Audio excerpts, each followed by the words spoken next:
자, 우리 계속합시다. 예. 지난 시간에 앞에 뒤에 화면을 제공을 못 해가지고 미안합니다. 자, 그러면 우리 7페이지의 내용을 하겠습니다. 7페이지에 보면 팔머는 그의 신학, 그의 저서 기도의 신학에서 우리에게 언제 기도해야 할지에 대해서 너무 걱정하지 목사님 안 들립니다. 안 들립니까? 보자. 이게 왜 음성이 지원 안 되지? 소리가 안 들려요? 소리가 안 들려요? 잠깐만요. 소리가 이게 살아 있는데.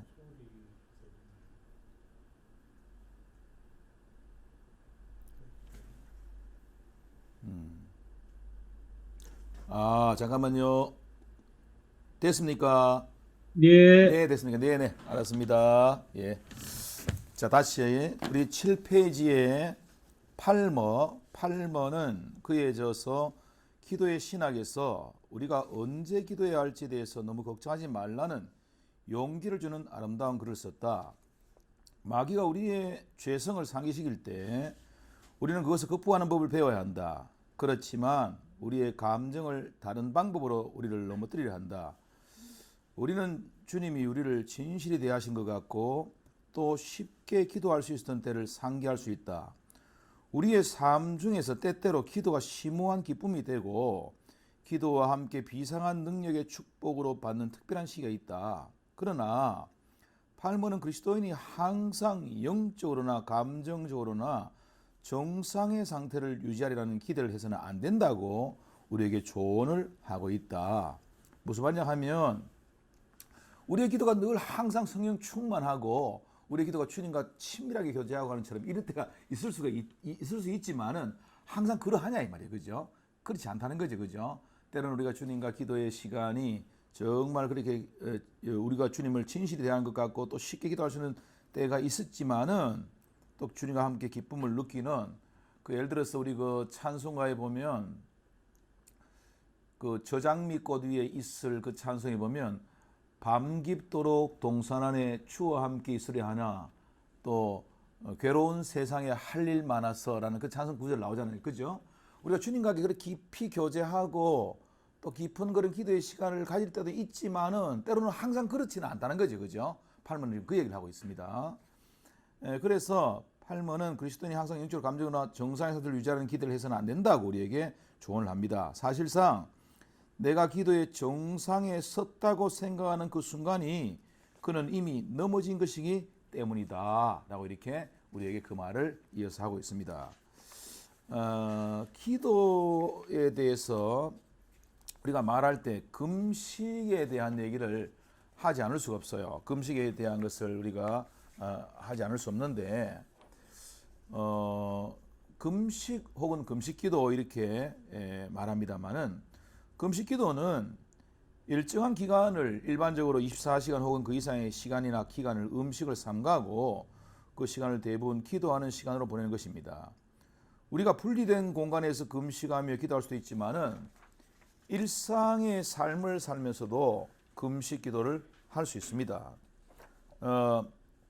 우리는 이 기간 동안 대개 세 끼의 식사 대신 묵상과 말씀 그리고 기도함으로 영적 양식을 먹습니다. 기도 금식을 할 때 여러분들 우리 아마 주부들이 어느 기간에 기도원에 가서 기도할 수 있지만은 집에서 일상생활 하면서 금식하는 분도 있죠. 그런 분 있죠. 그래서 우리는 기도 금식으로서의 기도가 뭐 어느 특정 장소를 지켜서 한다 그런 건 의미는 아니란 거죠. 어디서든지 집에서도 할 수 있고 뭐 어떤 때는 회사에 출근하면서도 할 수 있습니다. 있다는 거죠.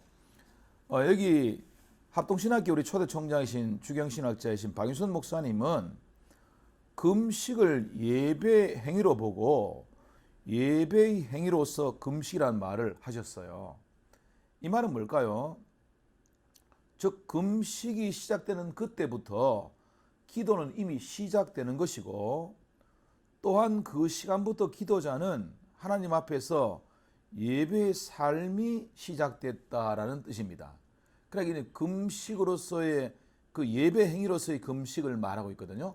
금식 기도라는 것을 한정이라기보다는 그래 여기 제가 그 뒤에 일어났어요. 생각해 보라.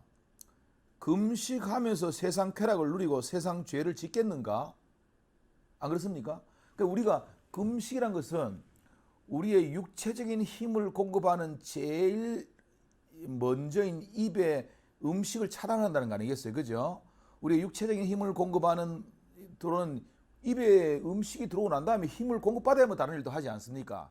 그 원천적인 걸 차단한다는 거거든요. 그 말을 하면 육체적인 힘을 공급받는 것에 의존하지 않고 하나님으로부터 공급받는 힘을 가지고 내가 살겠다는 것이 선포가 금식이지 않습니까? 예배 행위이고. 그러니까 그 원천적인 내 육체적인 힘을 공급하는 그 음식을 차단하는데 무슨 다른 죄를 짓고 뭐 이런 것에 그 쾌락적인 걸 추구하겠느냐, 이것을 여기서 말한 것입니다.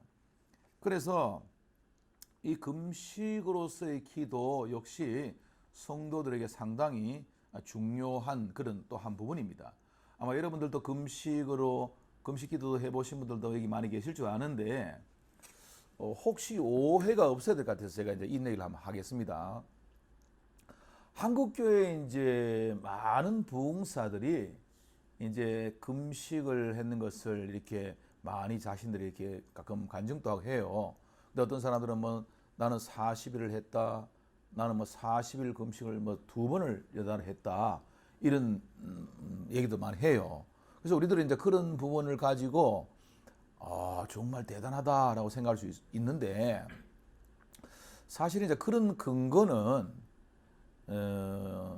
모세가 40일을 십계명을 받기 위해서 금식한 것이나 예수님 광야 시험 받으시기에 40일 금식한 같은 모세나 예수님의 어떤 그런 성경에 나오는 걸 가지고 40은 고난수거든요. 고난의 숫자거든요. 그걸 가지고 자기들도 그 금식의 기간을 40일을 했다. 또 뭐 더더 2번을 40일을 2번 했다. 이렇게 이제 얘기도 해요. 하는데 뭐 그중에는 어떤 사람은 40일 금식하다가 천당하는 분도 있어요. 세상 떠나는 분도 있습니다. 제가 얘기하고 싶은 것은 뭐냐 하면 40일을 금식하는 것도 귀한 일이지만은 그 40일을 금식을 하는 것이 필연적으로 뭐 신앙적인 큰 어떤 그 근거가 되고 이런 것은 아니다. 그건 아니다. 그런 것들이 우리에게 잘못하면 영적으로 또 새로운 또 하나의 자기의 어떤 잣대를 세우는 그런 기준들이 될 수 있는데 그건 아니다. 박윤선 목사님이 금식에 대해서 옛날 우리 학교에서 공부할 때 얘기했어요. 박윤선 목사님이 저도 금식하는 걸 저도 참 귀하다고 생각하는데 어떤 목사님들은 뭐 금식을 20일도 하셨다 그러고 뭐 우리 하는데 저는 막 3일을 해보니까 눈이 뱅글뱅글 돌고 막 정신이 없어가지고 나는 포기했습니다. 하면서 저는 3일밖에 못 했습니다. 평생. 그렇게 이제 박윤선 목사님 얘기했어요. 그러면서 금식이란 것은 우리가 짧은 기간이든 뭐 이것을 우리가 떠나서 그 자체가 우리가 하나님과 더 깊이 내가 의지하는 세상적인 힘의 근거가 되는 모든 음식을 차단하고 하나님 주시는 힘으로, 영적인 힘으로 하나님 주시는 생명 양식을 먹음으로 그렇게 내가 하나님과 교제하고 하나님으로 주시는 은혜를 잊기 원한다라는 선포니까 그것이 무슨 세상 사람들이 말하는 그런 것보다도 더 기도에 집중하고 더 간절함으로 나가기 위한 그런 것이 돼야 되지, 그것이 이렇게 자랑이 되는 것은 별로 바람직하지 않다라는 것을 과거에 얘기했어요. 그래서 우리 성도들 가운데도 금식을 하는 분들이 있는데 많은 날짜를 뭐 우리가 했다 이거보다도 그죠? 그 시간은 정말 내가 세상적인 것을 끊고 하나님을 바라본다. 하나님 주신 힘, 영적인 양식, 묵상과 말씀, 이 영적인 양식과 그 힘을 가지고 하는 것이 바로 그게 바른 것이라는 거죠. 이사야 58장 6절에 보면 금식에 대한 약속들이 이렇게 주어지고 있어요. 나의 기뻐하는 금식이라고 하나님께서 말씀하시는데 흉악한 결박을 풀어주며 멍에의 줄을 끌어주며 압제당하는 자를 자유케 하며 모든 멍에를 끈 것이 아니겠느냐. 그리하면 내 빛이 아침같이 비칠 것이며 내 치료가 급속할 것이며 내 의가 내 앞에 행하고 여호와의 영광이 내 뒤에 후이하니 내가 부를 때 나 여호와가 응답하겠고 내가 부르짖을 때 말하기를 내가 여기 있다 하리라 하는 주님의 그러한 이 하나님의 응답의 약속과 그것을 여기서 말하고 있습니다. 자, 8장으로 넘어가 보겠습니다. 8장 하나님께서 응답하시지 않은 것처럼 보일 때 이 말은 30년 동안 기도하고 어려운 인내 끝에 응답을 받은 것들을 의미하지 않습니다. 늦게 응답했다 이 말을 하는 거 아니에요. 오히려 나는 하나님께서 안 된다 나의 사랑하는 자들아 나는 너에게 이것을 주지 않을 것이다 라고 분명히 말씀하는 것에 염두를 두고 하는 말입니다. 응답하시지 않는 것처럼 보일 때 이거는 늦게 응답하는 문제가 아니에요. 그죠? 이 문제가 아니에요. 그리고 공견하게 드러난 사악한 것들을 하나님께서 거부하시는 것에 관해 응답하는 것이 아니라 우리 인간의 견해로 볼 때 그분의 뜻과 영광에 잘 조화되려고 여겨지는 것들을 거부하는 것에 관해 하고자 하는 것입니다. 이 말입니다. 때로는 우리가 의심할 여지 없이 우리는 하나님 뜻인지 우리가 확신할 수 없지만은 그분의 뜻에 속하는 그 무엇을 위해 기도합니다. 그리고 우리는 성실히 기도하고 하나님께 대한 우리의 요구를 꾸준히 고수합니다. 그러나 하나님은 우리의 기도를 끝내 거절하실 수도 있다라는 것입니다.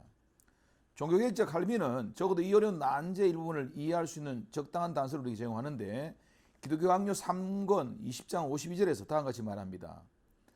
게다가 만약에 하나님께서 우리의 기도에 응답해 주신다 하더라도 항상 똑같은 양상으로 응답하시보다는 우리 마음을 졸이게 하신다. 그럼에도 불구하고 놀라운 방법으로 그의 결국 우리의 기도에 헛되지 않음을 보여주신다. 이것이 사도 요한의 말씀의 의미이다. 우리가 무엇이든지 구하는 바를 들으신 줄 안저 우리가 그에게 구한 것을 얻은 줄로 또한 아느니라. 자, 이 말은요. 뒤에 저 설명을 좀 더 읽고 제가 말씀드리겠는데 이것은 마치 반복된 말의 나일 같은지 모른다. 그러나 그 주장은 사실상 상당히 실질적이다. 왜냐하면 하나님께서 비록 우리의 소원에 응해 주시지 않으실 때에도 여전히 우리의 기도에 주의 깊고 친절히 대해 주신다는 것을 알려주시기 때문이다. 이것은 이 말씀에 의하는 그 어떠한 우리의 희망에 대해 우리를 실망시키지 않는 것이라는 것을 의미한다. 그러므로 신자들은 인내심이 있어야 하며 이 진리를 인정해야 한다. 왜냐하면 그것을 의지하지 않는 한 오래 버티고 서 있지 못하기 때문이다. 자, 제가 이 말을 한번 설명해 볼게요. 사도 요한이 요한일서 5장 15절에 말했던 우리가 무엇이든지 구하는 바를 들으신 줄 안저 우리가 그에게 구한 것을 얻은 줄로 또한 아느니라 라는 말의 의미는 하나님이 응답하시지 않는 것처럼 보일 때 진짜 응답하지 않았다는 말입니까? 그 속에도 하나님의 응답이 있다는 말입니까? 네? 그 속에도 응답이 있다는 말이에요. 사도 요한은 그걸 얘기하고 있어요. 자, 우리 여기 보면요. 분명히 이것은 하나님이 이거는 하나님 뜻에도 맞는데 이거는 내가 정욕으로 구한 것도 아니고 의심하고 구한 것도 아니고 이 분명히 하나님 뜻에 맞게 기도했는데 왜 응답하지 않을까라고 생각할 때 제가 이제 이런 부분에 대해서 여러분들이 꼭 이제 알기 바랍니다. 저 뒤에 제가 기도 응답의 양상들을 제가 메모를 해놨는데 하나님이 우리에게 응답을 하시는 것에 대해서 그 문제를 그대로 바로 내가 구하는 그것을 바로 응답을 해주시는 것 못지않게 하나님이 우리에게 더 중요시하는 건 뭐냐 하면 우리 자신들이 하나님을 더 의지하고 또 하나님 주시는 그런 은혜 속에 살 수 있도록 우리를 그 핵심적인 응답의 결과 여부 말고 그 주변에 있는 것들을 통해서 하나님이 나에게 주시는 그런 응답들이 사실은 더 많이 있는데 우리는 그런 것들은 응답이라고 생각하지 않고 핵심적으로 하나님이 답을 했나 이걸 해결했나 이것만 가지고 우리는 얘기한다 이 말이에요. 우리는 그죠? 이것은 이제 오늘 이 제목 8장의 제목처럼 응답하시지 않은 것처럼 그 사람이 생각한다는 거죠. 우리가 응답하시지 않은 것처럼 보이니까 그렇게 생각한다는 거예요. 그러나 오히려 사도 요한의 말이나 오늘 이 칼빈의 말의 의미는 여전히 여기 보십시오. 비록 우리의 소원에 응해 주시지 않으실 때라도 여전히 우리의 기도에 주의 깊고 친절히 대해 주신다는 것을 알려주시기 된다는 말을 하고 있잖아요. 칼빈은요. 여기서 우리는 하나님이 우리에게 응답하시지 않는 것처럼 보이더라도 하나님은 우리를 기도에 주의 깊게 듣고 계시고 친절히 대해 주시고 우리가 기도를 통해서 하나님과 교제하게 하시고 우리 속에 또 하나님 주시는 다른 은혜들을 주셔서 우리가 그 응답에 준하는 그러한 것들이 다 있다라는 것을 여기서 말하고 있는 겁니다. 그래서 여러분들 여기 이 부분을 참 우리가 잘 이해해야 되는데, 제가 지난 시간에 공식적으로 우리 학우 중에 한 사람이 이제 질문을 했었을 때 이런 질문을 했어요. 마치고 질문을 했을 때 목사님, 온 교회가 기도하고 했는데 그 기도가 응답이 안 되는데 그거는 하나님 주권과 우리의 기도에 대해서 제가 많이 고민스럽다, 이런 질문을 했었어요. 온 교회가 어떤 한 성도의 그를 위해서 기도했는데 그 성도가 아마 내가 알기로는 그 성도가 하나님 살려주셔서 교회를 봉사할 수 있도록 해달라, 이렇게 한번 기도했는 것 같아요, 제 생각에는요. 근데 그게 하나님의 주권이 무엇이길래 그냥 그 성도를 하나님 데려가셨습니까? 네, 그건 우리의 기도의 응답이 우리가 잘못된 것 아니지 않습니까? 그 성도가 하나님 나라를 위해서 봉사하고 헌신하고 하는 게 우리는 더 좋죠, 이렇게 했지 않습니까? 자, 그런데 최종적으로 제가 하나님의 주권은 하나님의 뜻과 하나님의 자기 결정권과 또 하나님이 보시기에 하나님이 이것이 또 더 유익한 것을 가지고 하나님이 하시는데, 거기서 우리가 한 가지 빼버린 것들이 바로 뭐냐 하면 오늘 이거예요. 뭐냐 하면 그 일을 위해서 기도하는 것을 통해서 또 우리의 성도들이 하나님 앞에 더 기도로 나아가게 하기도 하고, 또 하나님이 그 일을 통해서도 또 때로는 하나님이 교회 안에 성도에게 더 위로도 주시기도 하고, 또 하나님이 그 일을 통해서 우리 성도들의 믿음이 또 자라게도 하시고, 이런 모든 그 핵심, 우리가 해결하는 그 문제 외의 것들도 사실은 많이 있다, 그 얘기를 제가 했어요. 지난 시간에 했거든요. 했는데 우리가 이 부분에 대해서 우리가 기도의 응답이라는 문제를 해결의 문제만 가지고 그것을 가지고 딱 결정을 내리면 하나님의 주권과 하나님의 뜻은 우리가 완전 배제해야 되거든요. 배제해야 되거든요. 그렇지 않다, 이 얘기를 하는 겁니다. 자, 그럼 읽어볼게요. 8번은 그의 한 설교에서 우리가 간구하는 바가 궁극적으로 하나님으로부터 거절된 것은 아니라고 말씀하고 있다. 그 대신에 그는 우리 기도의 저변에 깔리는 진정한 의도, 즉 성령께서 우리 안에서 간구하고 계시는 것은 무엇이든지 간에 그것을 우리에게 주신다고 말하고 있다. 우리에게 주신다는 것을 말하고 있다는 거죠. 자, 여기 제가 이 얘기를 해놓고 기도 응답의 유형들을 제가 좀 소개했습니다. 거기 한번 9페이지 위에를 한번 볼까요? 제가 오늘 요거를 이제 이 8장의 요약을 하면서 기도 응답의 유형을 제가 몇 가지 써놨어요. 자, 첫 번째, 즉시 응답하는 응답이 있습니다. 즉시 응답요. 이것은 여러분들 막 즉시 응답하는 그런 하나님의 즉시 응답하는 게 있습니다. 이해가 될지 모르겠지만은요, 저는 이런 기도를 해본 적이 있습니다. 저는 우리 자녀를 위한 기도 중에서요, 우리 둘째 아들이 지금은 뭐 아들이 다 지금 군대 갔다 와서 다 이제 직장인이지만 3명 다 전 아들 셋인데 직장인이지만은 우리 둘째 아들이 장난이 되게 많아요. 장난이 많았어요. 어릴 때 유치원 다닐 때, 유치원 다니겠죠. 어릴 때 장난이 많았어요. 그러면 어떤 장난을 치나 하면, 그때 제가 일반 주택에 살았는데 주택의 그 대문 위에 보면 그 대문 위에 난간이 있고 거기 보면 빨래도 넣으러 가는 데가 있습니까? 주택 대문 위에 있잖아요. 거기 올라가가지고 이 물풍선에 물을 넣어가지고 그 밑을 보고 이렇게 막 출렁출렁 이렇게 땡기는 이렇게 하고 있는 거예요. 이게 물이 막 있으면 내려 왔다 갔다 하나, 재밌잖아요. 이게. 이걸 늘 장난을 그거 쳐. 그 너희 막 올라가면 안 된다고 막 해도 언제 올라가게 해. 그래, 그날 내가 이제 시찰회로 아마 내가 알기로 어떤 동부 지역의 어떤 교회에 내가 시찰회를 가가 있었는데 아내가 막 급하게 전화가 왔어요. 여보, 지금 큰일 났다. 왜? 하니까 둘째 아들 이름이 명혁이에요. 명혁이가 지금 그 대문 위에 거기서 그 물로 이 장난치다가 막 밑에 길로만 떨어졌다 박았다는 거예요. 그래가지고 지금 막 병원으로 실어 가는데 경대병원을 가고 있다는 거예요. 그래서 내보고 오래. 이야, 참 진짜 그 말 들으니까 제가 눈에 막 불이 번쩍 튀는데 막 그때 기도했어. 뛰어나면서 미안하다, 내가 좀 어디 가야 돼. 뛰어나면서 기도했어. 하나님, 우리 명희 지금 살려주셔야 됩니다. 우리 명희 살려주십시오. 그렇게 막 기도했어요. 핸들 잡고 막 가면서 막 잠깐만 우리 명예 살려주십시오 하나님. 막 기도했어요. 기도를 하면서 하나님이 이렇게 기도하게 하시더라고. 하나님 우리 명예 살려주시면요 내 평생 사는 동안 우리 아들 살려주신 거에 감사하고 살겠습니다. 그렇게 기도했어요. 두 번째는 우리 명익이 병신이 되면 하나님 그래도 죽지 않고 살려주신 거 그 감사하고 그 불구로 살아가더라도 감사하고 살겠습니다. 병신이 된다 하더라도 그 다쳐서 장애가 있다 하더라도 그래도 그 죽지 않게 하긴 더 감사하고 살겠습니다. 세 번째, 만약에 우리 아들이 죽어버리면 하나님 우리 아들 가 있는 천국 소망하고 살겠습니다. 천국 소망하고 평생 살아가겠습니다. 천국 소망하고 살겠습니다. 세 가지를 기도했어. 기도하면서 막 핸들 잡고 그러면서 막 경대변 도착했어요. 도착했는데 응급실 막 뛰어들어갔어요.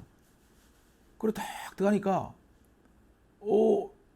응급실에 누워있는데 저쪽에 보니까 이놈 자식이 걔는 저거 형하고 동생하고 사이에 18개월 차이, 지가 둘째인데 18개월 차이로 태어났는 놈인데 이놈이 18개월이면 동생의 사랑을 엄마 사랑을 뺏겼잖아. 그러니까 내를 아버지를 되게 따라 이놈은 되게 따라. 내가 하면 늘 데리고 놀고 다니니까. 지가 응급실에서 지가 내 뛰어가는 걸 보고 지가 먼저 보고 아빠 하고 이렇게 부르는 게 내를. 그래가 뚝 보니까 나는 뭐 머리 다 깨져가나 막 박살난 줄 알았는데 희한한 게 그 높이가 한 2m 이상 됐거든요. 됐는데 이 사람은 다 깨져가나만 나 그런 줄 알았는데 여기하고 여기가 여기는 갈았고 여기가 타박성이 있어가 했는데 내 사진을 다 찍어놨대. 찍어놨는데 그 담당 의사들이 지금 단장은 이 피가 이렇게 아직도 모세혈관을 타고 흘러가지고 괜찮은데 오늘 저녁 지나보면 이제 이게 피가 터지고 이제 이런 것들이 발작이 나타난다. 기다려보래. 기다렸어. 기다리는데 그날 밤새도록 나는 옆에서 있었는데 하나님이 그 다음날 돼도 멀쩡한 거예요. 사진 판독이 나왔는데 괜찮대. 그리고 왜 된지 난 모르겠어. 지가 물풍 써가지고 막 하면서 물풍선을 머리에 대는지 왜 되는지 모르는데 그 2m를 바로 꼬나 박았는데 근데 그때 진짜 하나님 감사합니다. 하나님 감사합니다. 그래서 저는 지금 또요 우리 둘째 아들 기도하면 하나님 우리 명익이 죽을 데서 살려주셔서 감사합니다. 지금도 그거 맨날 기도해요. 그 아들 기도는 맨날 그래 해요. 하나님 그렇게 그 상황에서도 핸들 잡고 가면서 막 하는 그 기도를 하나님 들으시더라고. 즉시 응답하시더라고. 즉시 응답하시는 그런 기도가 있어요. 또 여기 보면 두 번째 보면 늦어진 응답도 있어요. 오늘도 이 저자도 그런 말 했지만 이 사람이 자기 친구를 위해서 53년 기도해가 80세 된 친구가 회개하고 기도한 돌아온 거 얘기하잖아요. 어떤 사람은 53년 지나서가 아니라 자기 죽고 난 다음에 응답되는 사람도 있어요. 그죠? 늦어진 기도의 응답도 있을 수 있다. 늦어질 수 있다. 그래서 우리는 하박국 2장 3절에 보면 비록 더딜지라도 기다리라는 기도의 제목 말씀처럼 있습니다. 그 다음에 다른 것과 더 주시는 응답도 있어요. 이건 뭐냐 하면 열왕기상 3장 5절에 보면 솔로몬이 하나님 앞에 지혜를 구했는데 지혜뿐 아니라 부귀와 생명과 영광과 모든 거 다 주셨어요. 그죠? 하나님이 더 주실 수도 있어요. 더 줄 수 있습니다. 네 번째 이게 이제 중요한데요. 하나님이 응답 안 하는 것 같은 때라는 이것이 바로 네 번째 제가 묵묵부답이라고 했어요. 묵묵부답이라고 했어요. 자 그러면 고린도후서 12장 8절에서 10절에 여러분이 잘 아는 사도 바울의 고백 아닙니까? 맞죠? 사도 바울의 고백이죠. 사도 바울이 이런 고백했어요. 하나님 내 찌르는 가시 좀 치료해달라고 기도했어요. 사도 바울이 맞죠. 사도 바울 자신은 하나님 앞에 놀라운 은혜를 받았고 다른 사람들도 막 병도 못 고치고 하고 하는데 정작 자기 몸에는 찌르는 가시가 있는 거예요. 그 찌르는 가시를 해서 사도 바울이 그 기도의 능력의 사람이 한 번도 아니고 세 판 기도했어요. 세 판을 기도했어. 근데 하나님이 그 찌르는 가시를 안 제거해주셨어요. 그죠? 안 제거해주셨어요. 그럼 사도 바울이 아니 하나님 내가 뭐 저 잘 먹고 살자는 것도 아니고 내가 전도하러 다니고 복음 전하러 다니는데 내가 다른 사람들은 다 나서주고 나는 하나님 안 나서주고 이러면 됩니까? 하나님 내가 지금 이 좀 그래도 내가 다른 사람 앞에 좀 복음 전하면 좀 폼나게 좀 고쳐주셔야죠. 이렇게 우리 할 수 있지만 사도 바울이 그 하나님이 응답 안 하는 것 같은 그 묵묵부답의 과정 속에서 사도 바울은 하나님이 이것도 응답이라는 것을 그는 알게 됐어요. 사도 바울은. 그죠? 알게 되고 고백하고 있는 거예요. 고백이 된 거죠. 그럼 뭐라고 고백합니까? 이 사실을 깨달은 바울이 이렇게 고백해요. 고린도후서 12장 그 8절 1절에 보면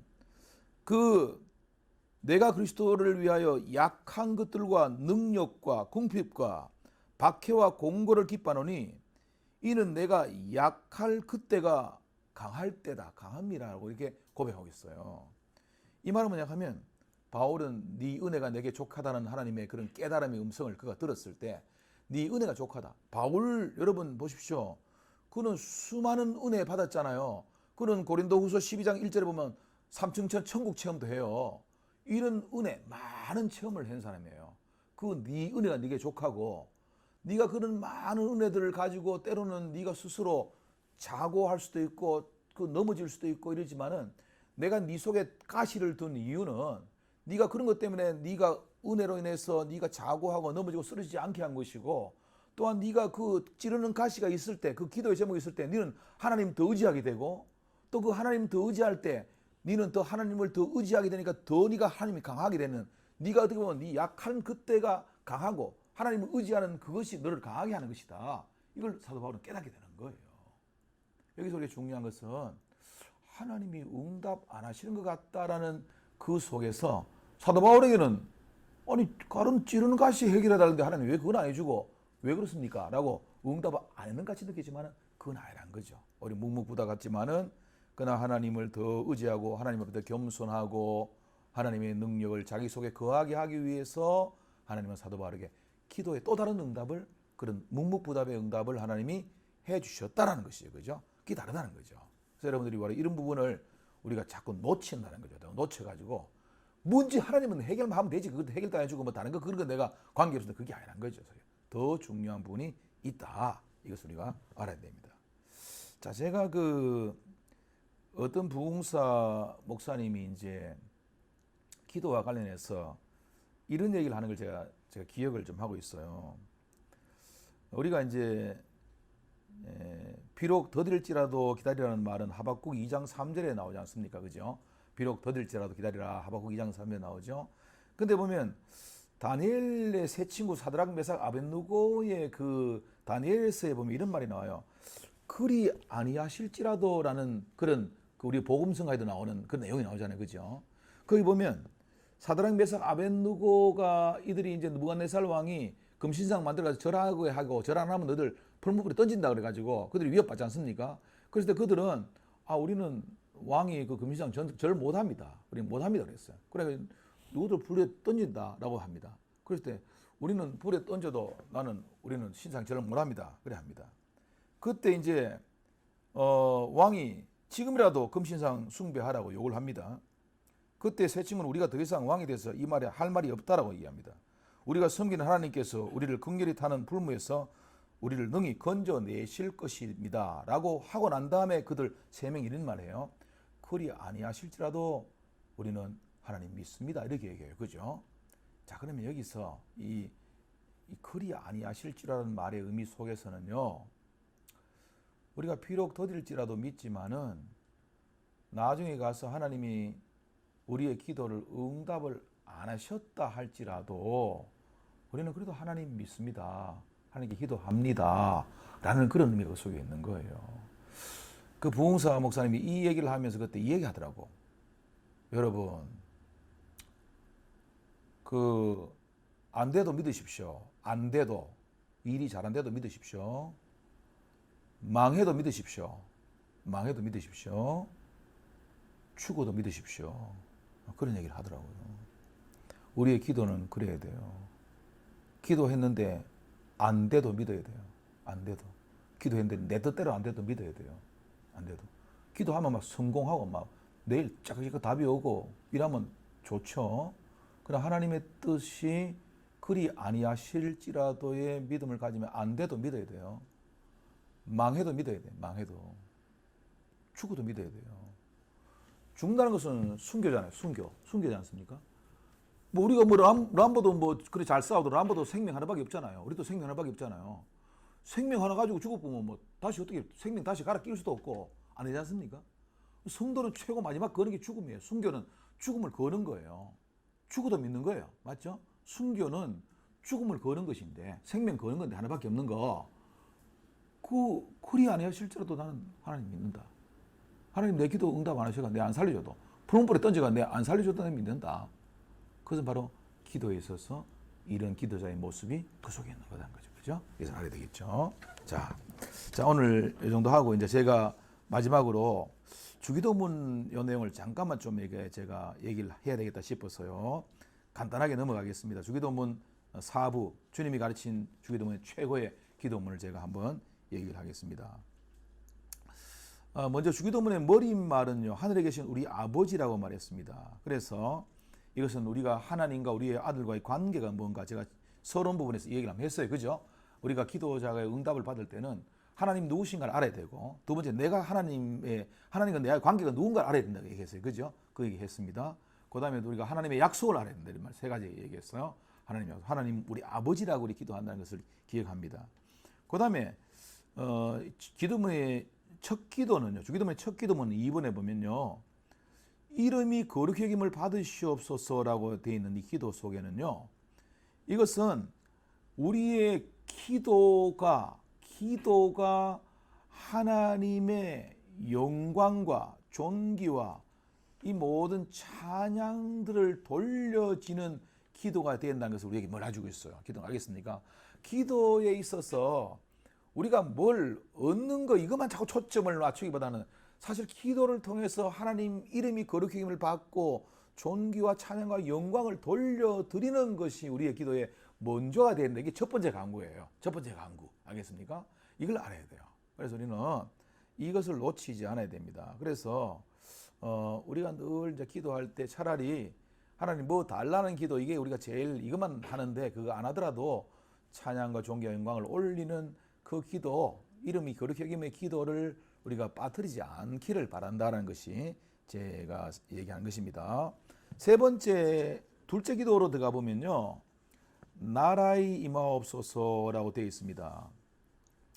이 나라, 하나님의 나라가 임하기를 원한다는 것인데요, 이것은 이 사탄의 나라가 멸망하고 은혜의 나라가 흥왕하여서 우리와 다른 사람을 하여금 그리로 들어가 항상 있게 하시고 또 영광 나라가 속히 임하기를 구하는 것입니다. 이것은 이제 하나님 나라의 임함과 세워짐과 확장, 이 모든 것이 다 포함되어 있어요. 하나님 나라 임함과 세워짐과 하나님 나라 세워짐, 건설과 확장, 이게 다 포함되어 있어요. 이 속에는요. 그래 우리가 주기도문의 궁극적인 그 제일 중요한 것은 하나님의 영광 다음에는 하나님 나라예요. 하나님 영광이 우선이면 그다음 하나님 나라예요. 하나님 나라거든요. 초점이 거기 있거든요. 누가복음 17장 21절에 여기 있다 저기 있다 못할지니 하나님 나라는 너희 속에 있다라고 했잖아요. 그죠? 너희 속에 있다 그랬지 않습니까? 그러면 예수님께서 하나님 나라는 너희 속에 있다. 이 성도들 초신자들이요, 하나님 나라 5글자를 4글자로 줄이면 뭔가 물으면 대답 못하는 사람이 있어요. 하나님 나라 5글자를 4글자로 줄이면 뭐예요? 예? 하늘나라잖아. 그죠? 맞죠? 그 다음에 하늘나라를 2글자로 줄이면 뭐예요? 천국이에요. 천국입니다. 그죠? 자, 그러면 천국은 너희 속에 있다고 주님 말씀하셨어요. 맞죠? 그죠? 그러면 천국이 임하는 거, 천국이 이제 우리 안에 임하잖아요. 임하면 이 천국이 가정에도 이렇게 확장되겠죠. 가정의 천국도 되겠죠. 천국이 또 교회의 천국으로도 확장되겠죠. 천국이 이 지상의 천국으로 확장되겠죠. 이 지상의 천국이 하늘나라의 천국으로 이어지겠죠. 그죠? 이어지겠죠. 하나님의 나라, 하나님의 이름의 영광 다음은 하나님 나라예요. 하나님 나라예요. 그죠? 그래서 우리는 하나님 나라가 임하는 거. 그래서 예수님께서는 하나님 나라 임하는 증거, 사탄 마귀가 쫓겨나는 것들이 있잖아요. 그죠? 우리 안에 하나님 나라 임하면 우리 안에는 마귀가 쫓겨나 버리가 없잖아요. 그죠? 우리가 근데 하나님 나라가 임하는 이 기도 제목을 여기서 말하고 있다는 거죠. 그 다음에 네 번째, 셋째 기도는 무엇인가? 셋째 기도는 뜻이 하늘에서 이룬 같이 땅에서도 이루어진다라는 것을 여기서 기도하는 것입니다. 자, 이게 참 중요한 얘기인데요.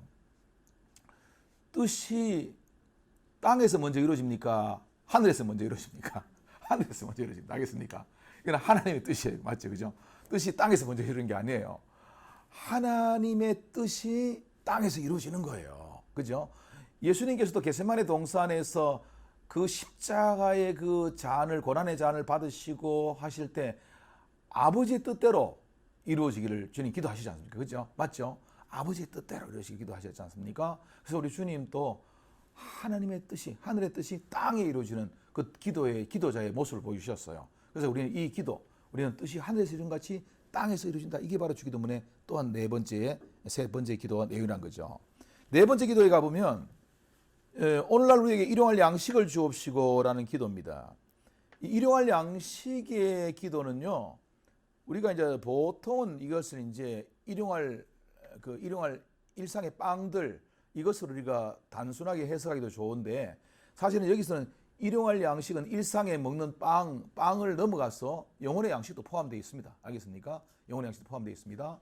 우리가 일용할 양식을 이제 매일 먹는 우리의 생활에 필요한 것들, 이것을 한정해서는 안 되고, 우리가 하나님이 주시는 신령한 양식, 하늘 양식, 영적 양식, 생명의 양식, 이것도 포함되어 있다. 그래서 우리가 이것을 늘 구해야 된다는 거죠. 그죠? 그래서 주님께서도 사람이 떡으로만 사는 것이 아니고 하나님 입에서는 말씀으로 산다라고 말씀하시지 않습니까? 그래서 우리 성도들 역시도 매일의 양식을 구하는 주기도문에서 우리가 일상의 양식, 육신의 양식을 넘어가서 영혼의 양식도 같이 구해야 된다. 이걸 얘기한 거죠.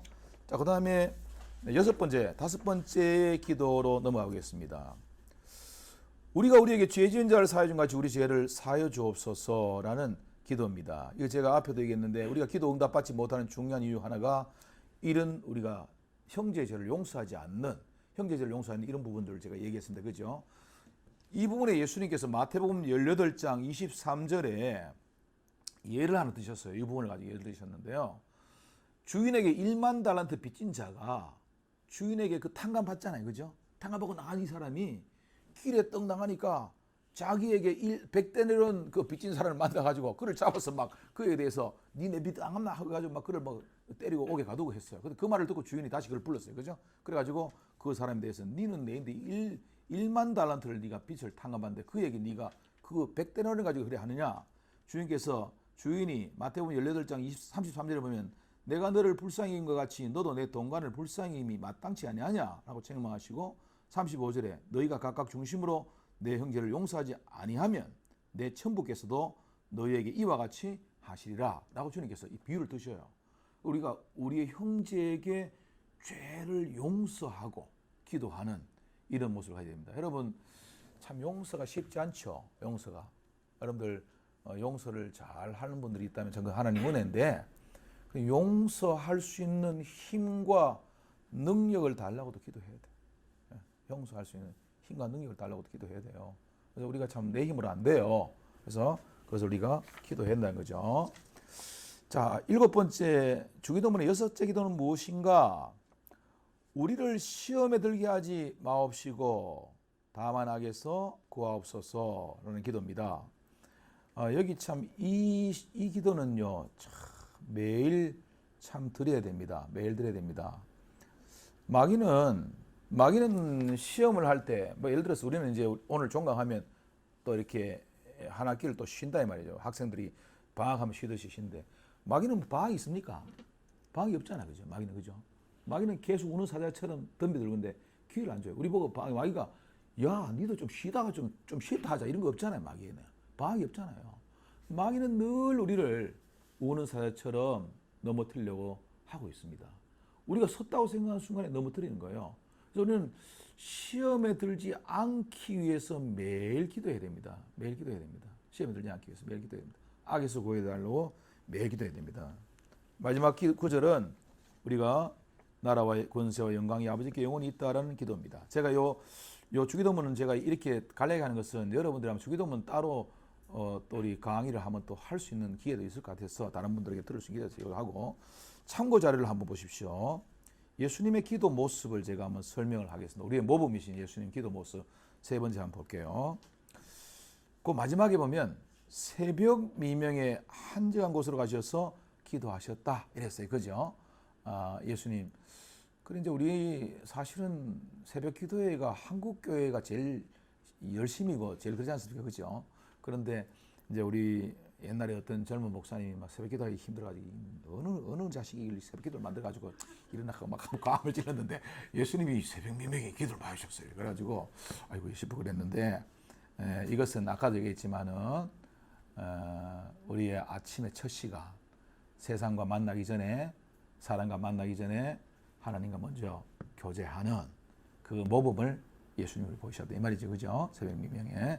그래서 우리는 아침에 일찍 또 일어났을 때 기도하는 것도 이제 우리 주님과 만나는 기도겠죠. 자, 그 다음에 분주하고 힘든 가운데도 기도를 쉬지 않으셨습니다. 마가복음 6장에 가보면요. 주님의 그 하루 이 사역이 무지하게 바빴어요. 무지하게 바쁘셨는데 그 뭐 음식을 먹을 겨를도 없고 쉴 시간이 없어요. 주님은요. 그만 바쁘셨어요. 많이 바쁘셨는데도 그러나 그 가운데도 기도를 쉬지 않으셨어요. 그죠? 기도를 쉬지 않았습니다. 우리는 이러한 분주하고 힘든 가운데도 기도를 쉬지 않는 기도의 생활을 계속 해나가는 이런 삶을 살아가야 됩니다. 그 다음에 세 번째, 밤이 맞도록 온 밤을 새워서 기도하신 주님의 기도의 모습도 있습니다. 참 우리가 이렇게 하면 참 우리도 참 귀하겠죠. 기도하는데 하지만은 뭐 이런 경우는 여러분들 일생에 한두 차례 있을 수 있어요. 여러분들에게 삶이 있었어요. 저도 옛날 청년기 때 제가 한번 인생의 삶의 변환점을 맞이할 때 이런 기도를 한번 한 적이 있었어요. 인생의 삶의 변환점을 맞이할 때 그때 저는 기도를 하기 위해서 갔는데 사실 기도가 안 되더라고요. 기도원에 한 달을 있었어요. 기도원에 한 달 있었어요. 기도원에 한 달 있으면서 사람을 일체 안 만났어요. 사람을 일체 안 만나고 성경 읽는 거하고 찬송하는 거하고 기도하는 것만 했어요. 나중에 한 달 정도 동안 사람들하고 얘기도 안 하니까 말이 잘 안 되대. 나중에는 말이 안 돼. 한 달 동안 말을 안 하니까 말이 잘 안 되대. 이상하게. 그런데 이제 한 달 정도 지나고 이제 기도를 하나님이 하게 하셨어요. 기도하게 하셨는데 하나님이 은혜를 주셔가지고 온 밤을 새워 나는 분명히 저녁에 기도를 시작했는데 해가 떴어요. 그런 기도를 한 적이 있었어요. 그런 게 있었는데 우리가 이런 또 기도로 야곱처럼 승리할 수도 있다는 거죠. 주님 모습을 가지고 기도할 수 있다는 거죠. 그 다음에 심한 통곡과 눈물로 기도하셨어요. 그죠? 주님의 십자가를 놨던 기도는 심한 통곡. 우리가 심한 눈물과 통곡의 기도, 우리도 때로는 일생에 이런 기도가 우리에게 또 있을 때 있습니다. 분명히 있을 때 있어요. 그래서 우리도 이런 기도의 삶을, 주님의 기도의 삶을 보고, 주님도 이렇게 기도하셨구나. 나는 인간인데, 나는 사람인데, 하나님 삼위일체 하나님이신 주님도 이렇게 기도하셨구나. 우리의 기도의 모범을 주님이 보여주다는 거죠. 제가 조심스럽지만은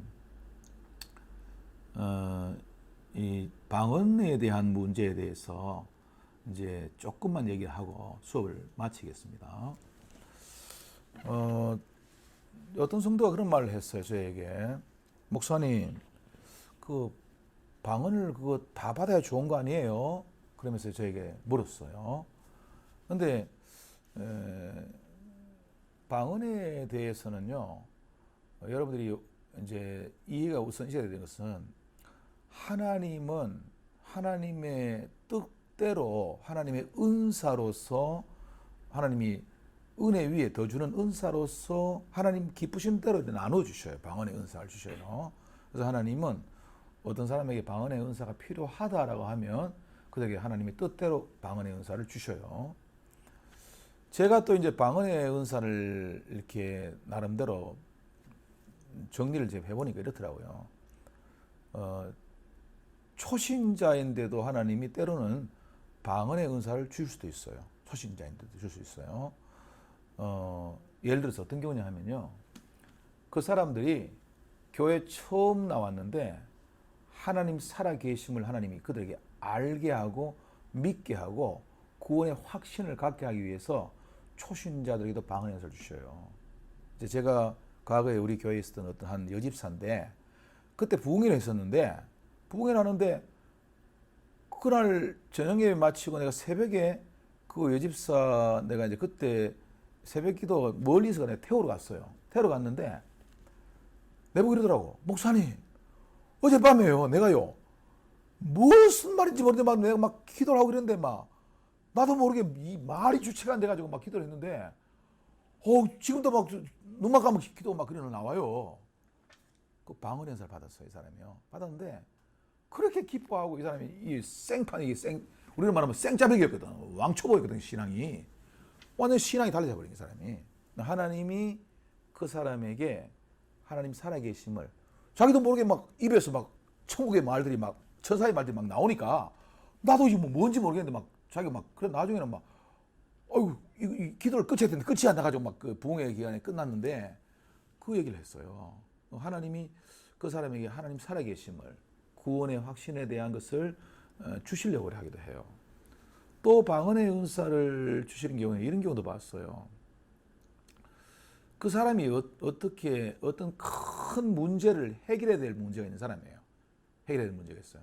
앞에 산 같은 문제가 있어요. 태산 같은 문제가 있어요. 그게 뭔지 모르지만 그 사람은 해결해야 될 문제가 있는데 그 큰 문제를 해결하게 하시려고 하나님이 너에게 함께 한다는 증거를 보여주기 위해서 방언의 은사를 주시기도 했어요. 그런 적이 있어요. 그 사람이 그 문제를 해결합니다. 그런 사람이 있었어요. 그 다음 마지막으로 한 가지 더 얘기하면요. 방언의 은사를 주시는 사람들 중에는요. 하나님이 기도의 사람을 만들라고. 기도의 사람. 하나님은 이 교회마다 또 가정에 또 나라와 민족을 위한 기도의 사람을 하나님 남겨두시거든요. 기도의 사람 만드셔요. 만드시는데 그 기도의 사람들을 만드시기 위해서 특별히 방언의 은사를 주는 경우도 있어요.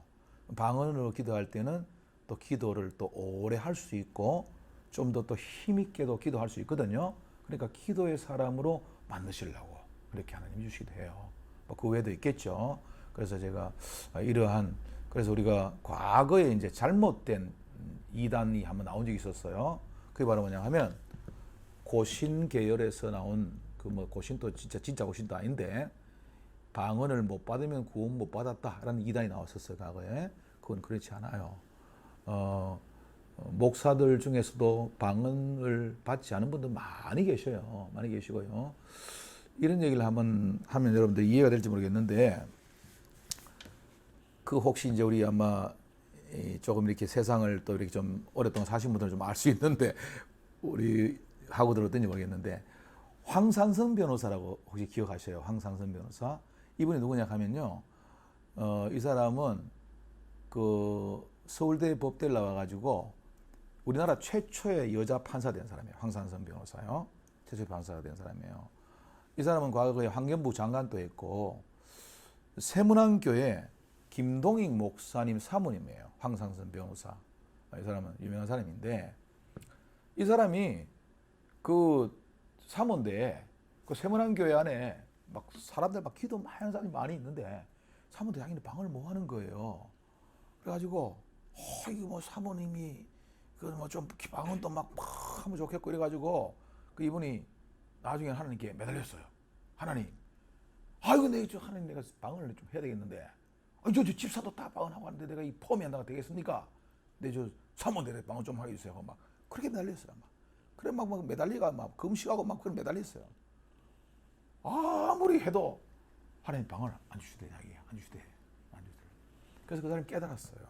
아하, 하나님이 내가 방언을 뭐 필요하다고 생떼서가 받는 것이 아니고 하나님 보시기에 하나님 뜻이 그 있으면 하나님 뜻이 있으면 하나님이 은사는 하나님이 주시는 거거든요. 값없이 주시는 거거든요. 우리가 뭘 해서라기보다도 하나님 쪽에 더 결정권이 있거든요. 그래서 하나님 보시기에 필요하다 하는 사람들에게 주는구나. 나는 내가 가면 생각해보니까 내가 하나님 내가 목사 사모인데 내가 방언도 뭐 하고 내가 이렇게 폼이 나겠습니까? 내가 집사님도 방언하고 권사도 방언하는데 하면서 막 그래 막 생떼를 쓰고 매달리고 죽을 각오로 그래도 안 돼. 이것은 뭐냐 하면 우리 이런 부분에 우리가 오해를 하지 않아야 된다는 것을 제가 얘기하기 위한 겁니다. 그래서 우리 성도들이 방언을 안 하더라도요. 우리는 하나님의 사람, 기도의 사람들이 많이 있어요. 많이 있습니다. 주기도문 얘기를 하니까 하나 떠오르는 얘기가 있네요. 이거는 이제 다 됐는데 초신자들이 처음에 기도를 못 합니다. 초신자들이 기도를 못 하는데 초신자들이 기도를 못 할 때 여러분들 아마 교회에서 가면 다 이제 뭐 리더들이나 여기도 구역의 리더들이고 또 교사들이고 이런 분들인데 그들에게 처음에 말이죠. 기도를 못 할 때 주기도문을 매일 이렇게 드리도록 좀 가르쳐 주십시오. 주기도문 알겠습니까? 아침에도 드리게 하고 뭐 점심 때도 드려도 괜찮고요. 저녁에도 드리게 하십시오. 주기도문을 드릴 때 물론 첫 번째 그들이 주기도문을 잘 암기하고 외운다라는 의미도 있지만은요. 중요한 것은 그 사람들이 기도를 드리면서 그 기도의 내용을 깨닫게 되고 또 믿고 구하게 되는 데까지 나간다는 거죠. 중요한 것은 기도를 외운다는 데 의의가 있는 것이 아니고요. 그 기도의 내용을 깨닫게 돼요. 깨닫게 되고 그 다음에 더 한 걸음 더 나가서는 그 기도의 내용을 깨닫고 믿고 구하는 데까지 나가게 돼요. 그들이요. 예수님이 가르쳐 주신 최고의 기도 아닙니까? 맞죠? 그죠? 기도하지 않습니까? 제가 예를 하나 들어볼게요. 그 초신자 어머니의 간증인데요. 그 뭐 이름은 제가 모르겠습니다만은 이 초신자 어머니가 아들 군대를 보내놨는데 이놈이 군대에서 큰 사고를 당해가지고 지금 그 전방에서 지금 육군 수도 그 병원으로 옮기고 이송을 하고 있는 거예요. 이송을 하면서 어머니가 전화 왔어요. 지금 큰 사고를 당해서 이 국군병원으로 옮기고 있는데 어머니 빨리 오십시오. 지금 이제 이 위독하니까 빨리 오라고 했는 거예요. 그리고 이 어머니가 지방에 있는 어머니가 서울로 올라가야 되는데 급하니까 초신자니까 머리가 목사님께 전화했어요. 목사님, 우리 아들이 지금 큰 사고를 당해서 이 수도병원으로 오고 있는데 목사님 기도해 주세요. 나는 기도를 할 줄도 몰라요. 그렇게 했는 거예요. 목사님이 전화기를 붙들고 기도하고 내가 기도하겠습니다. 성도님 기도하는데 주기도문 그 알죠? 성경 찬송의 주기도문 알죠? 주기도문 모르면 그 펴놓고 기도하십시오. 그렇게 했대. 그 목사님이 했대요. 했는데 이 어머니가 그 서울 올라가면서 그걸 펴놓고 계속 기도를 했대. 기도를 하는데 보고 하고 기도했대.